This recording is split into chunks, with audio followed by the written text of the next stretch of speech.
Hallelujah. Praise the lord. ప్రభు అయిన యేసు నామంలో మీ అందరికీ శుభములు తెలియజేస్తున్నాను. ఈరోజు దేవుడు మనకిచ్చిన గొప్ప సమయాన్ని బట్టి, దేవుని యొక్క కృపను బట్టి మనమందరము దేవునికి కృతజ్ఞతాస్తుతులు చెల్లించుకుందాం. హల్లెలూయా. ఈరోజు దేవుని యొక్క వాగ్దానము పరిశుద్ధ గ్రంథము నుండి ఫిలిప్పీలకు రాసిన పత్రిక 4వ అధ్యాయము 6-7 వచనములను మనం జ్ఞాపకం చేసుకుందాం, ధ్యానం చేద్దాం. దేనిని గూర్చి చింతపడకుడి గాని ప్రతి విషయంలోనూ ప్రార్థన విజ్ఞాపనల చేత కృతజ్ఞతాపూర్వకముగా మీ యొక్క విన్నపములు దేవునికి తెలియజేయడి. అప్పుడు సమస్త జ్ఞానమునకు మించిన దేవుని యొక్క సమాధానము యేసు క్రీస్తు వలన మీ హృదయములకును మీ తలంపులకును కావలియుండును. ఆమేన్. హల్లెలూయా. ఒక గొప్ప వాగ్దానమును, అమూల్యమైన దేవుని యొక్క మాటలను మనం ఈరోజు ధ్యానం చేసుకుందాం. మీరు దేని గూర్చి చింతపడొద్దు అని దేవుడు ఈరోజు మనతో మాట్లాడుచున్నాడు. గమనించండి ప్రియులారా, మనము అనేక సమస్యల చేత, అనేక ఆలోచనల చేత కొట్టుమిట్టాడుచు ఒక రకంగా దిక్కులేని పరిస్థితుల్లో మనం ఉంటాం. అవన్నీ మన ఆలోచనలే, మన భయమే, మన ఆందోళనే. కానీ ఇక్కడ దేవుడు ఏం మాట్లాడుతున్నాడంటే, అసలు అది ఎంత పెద్ద సమస్య అయినా సరే, అది ఎంత పెద్దదైనా ఎంత చిన్నదైనా, అది ఏదైనా సరే మీరు దేని గురించి చింతపడొద్దు.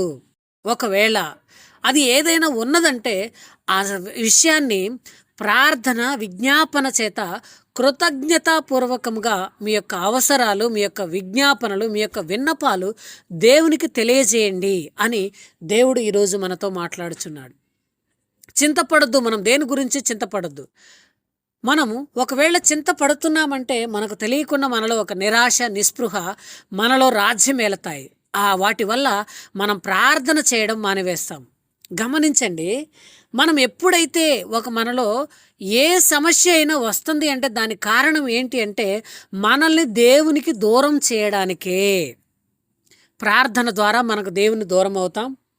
దేవుని సన్నిధిని మనం అనుభవించలేము, దేవుని మనం స్తుతించలేము, దేవుని ఆరాధించలేము. ఇదిగో వీటిని దేవుని నుండి మనం దూరం చేయడానికే సాతాను కొన్ని శోధనలోకి మనల్ని వెళ్ళేటట్లుగా చేస్తాడు. అది కుటుంబం ద్వారా, పిల్లల ద్వారా, సమస్యల ద్వారా, అప్పుల ద్వారా, శరీర కోర్కెల ద్వారా, వీటన్నింటి ద్వారా మనము శోధనలోకి ప్రవేశించేటట్లుగా సాతాను చేస్తాడు.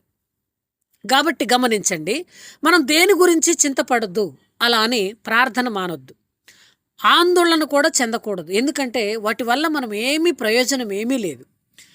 దేవునితో ఆనందకరమైన సహవాసంలో మనం సాగి వెళ్ళినట్లయితే మన జీవితానికి ప్రభువు, మన ఆత్మకు సంరక్షకుడైన దేవుని సన్నిధిలో మీ యొక్క ఆశలన్నీ, మీ యొక్క అవసరాలన్నీ, మీ యొక్క విజ్ఞాపనలన్నీ, మీ యొక్క విన్నపాలన్నీ, మీ యొక్క హృదయమును చించుకొని దేవుని ఎదుట కుమ్మరించినట్లయితే నిజముగా రెండంతల ప్రార్థనతోనూ, సువాసన వెదజల్లే స్తుతులతోనూ ఒక పరిమళమైన సువాసనగా ఆయన దగ్గరకు మనం వెళ్ళినట్లయితే గొప్ప కార్యాన్ని మనం చూస్తాం.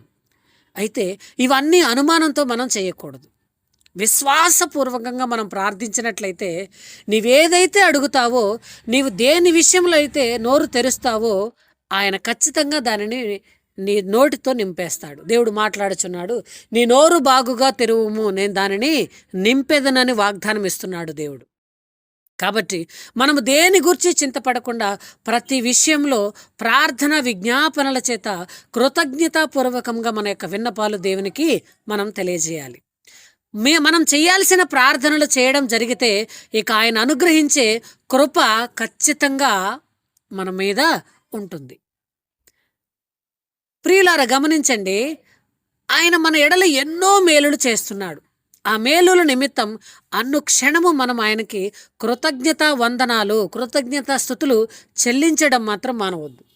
భక్తుడు పాట పాడుచున్నాడు, నీవు చేసిన ఉపకారములకు నేనేమి చెల్లింతును, నీవు చేసిన ఉపకారములకు నేనేమి చెల్లింతునని ఏడాది దూడలనా వేలాది పొట్టేళ్లనా అని భక్తుడు ఆనందకరంగా, సంతోషంగా ఒక గొప్ప ఉజ్జీవాన్ని కలిగించిన పాట అది. ప్రియులారా, మనం గమనించినట్లయితే దేవుడు మన ఎడల చేసిన గొప్ప మేలులను బట్టి మనం ఆయనకు కృతజ్ఞతాస్తుతులు చెల్లించాలి. కృతజ్ఞతాస్తుతులు మనం చెల్లించాలి. మరి అలాగ చేస్తున్నామా? మనము ఏ విషయాన్ని సరే ప్రభు సన్నిధిలో దాచకూడదు. ఎందుకంటే మనము దాచినట్లయితే అది మనల్ని చాలా చిరాకు పెడుతుంది. అయితే మీ యొక్క విజ్ఞాపనలు ఏదైనా సరే ఆయనతో మనం చెప్పుకున్నట్లయితే ఖచ్చితంగా ఆయన వాటిని తీరుస్తాడు. మనం మనుషులను నమ్మినా, రాజులను నమ్మినా, ఎవరిని నమ్మినా వ్యర్థమే. ఎందుకంటే ఎవరు మన ఎడల జాలి, దయ, కరుణ చూపరు, మనకెవరూ సహాయం చేయరు. కానీ ఈరోజు మనుషులను కాకుండా, ఎవరిని కాకుండా నీవు దేవుని గనుక నమ్మినట్లయితే, దేవుని నీవు ఆశ్రయించినట్లయితే, నీవు మనుషుల యొద్దకు పరిగెత్తకుండా దేవుని యొద్దకు ఆశ్రయించినట్లయితే ఆ పరలోకపు తండ్రి దగ్గరకే నీ యొక్క విజ్ఞాపన ప్రార్థనలు అన్నీ వెళ్ళి ఆయన తప్పకుండా నీ ఎడల కృపను, కనికరాన్ని పంపిస్తాడు. నీవు ఇలా చేసినట్లయితే దేవుని యొక్క శాంతి నీలోకి వస్తుంది. ఆ శాంతిని పొంది నీవు నెమ్మది కలిగి ఆనందిస్తావు. కానీ నీవు ఆయన పూర్తిగా అర్థం చేసుకోలేవు. నిజముగా ఆ శాంతి మిమ్మల్ని సముద్రంలో మన మనసు, హృదయం మునిగి తేలుతుంటాయి. చాలా నెమ్మది కలిగి ఉంటావు. జీవము, మరణము, లేమి, బాధ, నింద ఏదైనా సరే రానివ్వండి, మనం దిగులు చెందాల్సిన పని లేదు, మనము భయపడాల్సిన పని లేదు, మనం ఆందోళన చెందాల్సిన పని లేదు. ఎందుకంటే మనం ఇవన్నీ దేవుని యొద్ద ఉంచినప్పుడు యేసులో మనం హాయిగా నివసిస్తాం. పెనుగాలులు కానీ, కారు మబ్బులు కానీ ఏమీ కూడా మనల్ని ఏమీ చేయలేవు. దేవుడు మాట్లాడుచున్నాడు, మీరు దేని గురించి చింతపడవద్దు అంటున్నాడు. ఒకవేళ నువ్వు చింతపడినట్లయితే ఏమైనా మారుతుందా? బైబిల్ గ్రంథంలో ఒక గొప్ప మాట ఉంది. నీవు చింతపడటం వల్ల, నీవు నిరాశ చెందటం వల్ల, నీవు ఆందోళన చెందటం వల్ల నీ ఎత్తు ఒక మోరెడు పెంచటం కానీ తగ్గించటం కానీ చేయలేవు. అదియు కాక నీ తల వెంట్రుకలలో ఒక్క వెంట్రుకనైనా నలుపుగా కానీ తెలుపుగా కానీ చేయలేవు. కాబట్టి నీవు చింతపడటం వల్ల ప్రయోజనం ఏమీ లేదు.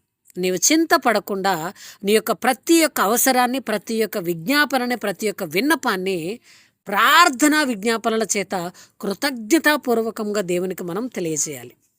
ప్రియులారా, నీవు నమ్మినట్లయితే గొప్ప కార్యం చూస్తావు. కానీ అవిశ్వాసంతో కాకుండా విశ్వాసంతో నీవు దేవుని ఎదుట, దేవుని యొక్క కృపాసనమునొద్ద నీవు బతిమాలుకున్నట్లయితే గొప్ప కార్యములు చూస్తావు నీవు.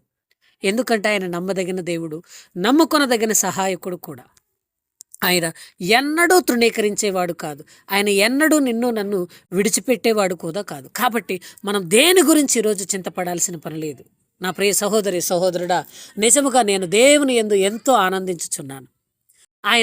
ఆయన నా ఎడల చేసిన గొప్ప మేలులను బట్టి నేను దేవునికి కృతజ్ఞతాస్తుతులు నిత్యము చెల్లిస్తున్నాను. ఎందుకంటే మరణము నుండి ఆయన నన్ను తప్పించాడు, భయంకరమైన స్థితి నుంచి ఆయన నన్ను విడిపించాడు. ఈరోజు నేను సాక్షిగా దేవుని గురించి ప్రకటించుచున్నానంటే కేవలం ఆయన యొక్క కృప మాత్రమే.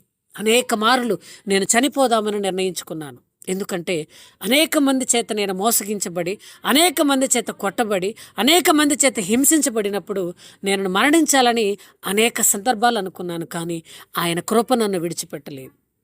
ఆయన కృప నన్ను విడిచిపెట్టలేదు. ఆయన నన్ను దూరం చేయలేదు. ప్రతి దినము అనునిత్యము నాకు తోడైండి ఆయన నన్ను నడిపించాడు. నేను ఈ ప్రతి నిత్యము, ప్రతి క్షణము దేవునికి నేను కృతజ్ఞతాస్తుతులు చెల్లిస్తున్నాను. ఎందుకంటే ఆయన చేసిన ఉపకారములను నేను మరువలేను. కాబట్టి మనం చింతపడాల్సిన పని లేదు. మనం దేని విషయంలోనూ చింతపడకుండా మన యొక్క చింతలన్నీ కూడా దేవుని ఎదుట ప్రార్థనా విజ్ఞాపనల చేత మనం ఆయనకు విజ్ఞాపన చేసినట్లయితే, కృతజ్ఞతాపూర్వకంగా విజ్ఞాపన చేసినట్లయితే మన బ్రతుకును మార్చే దేవుడు, మన యొక్క పరిస్థితులను మార్చే దేవుడు, మన చుట్టూ ఉన్న ప్రతి విధమైన అపాయకరమైన పరిస్థితిని ఆయన తప్పించి మనకు నెమ్మదిని, సమాధానమును, సంతోషమును కలిగించే దేవుడు. కాబట్టి నీవు ఆయనను సంపూర్తిగా నమ్మి ఆత్మతో సత్యముతో నీవు ఆరాధించి ఆయనను వేడుకున్నట్లయితే ఆయన తప్పకుండా ఈరోజు ఈ యొక్క ఉదయకాలమందు నీ యొక్క హృదయంలోనికి వస్తాడు. ఆయన నీ కుటుంబంలోనికి వస్తాడు. నీవు ఆయన ఆహ్వానించు. నీవు ఆయన ఆహ్వానించినట్లయితే ఆయన నీతో కూడా భోజనం చేసే దేవుడు. కాబట్టి నీవు విశ్వాసపూర్వకంగా నమ్మి నీ యొక్క ప్రతి చింతను ఆయన యొద్ద ఉంచినట్లయితే ఆయన గొప్ప కార్యము జరిగిస్తారు. కాబట్టి ఈ మాటలు వినుచున్న నీవు ఈ వాగ్దానాన్ని నమ్మి విశ్వసించి నీవు ప్రార్థించినట్లయితే నీ ఎడల దేవుడు తన యొక్క కృపను సమృద్ధిని ఆయన కలిగించునుగాక. నిన్నును నీ కుటుంబాన్ని, నీకున్న ప్రతి పరిస్థితులను, నీకున్న అవసరాన్ని, ప్రతి సమస్తమును యేసు నామములో మీకు సమకూర్చబడి నడిపించునుగాక. ఆమేన్, ఆమేన్, హల్లెలూయా.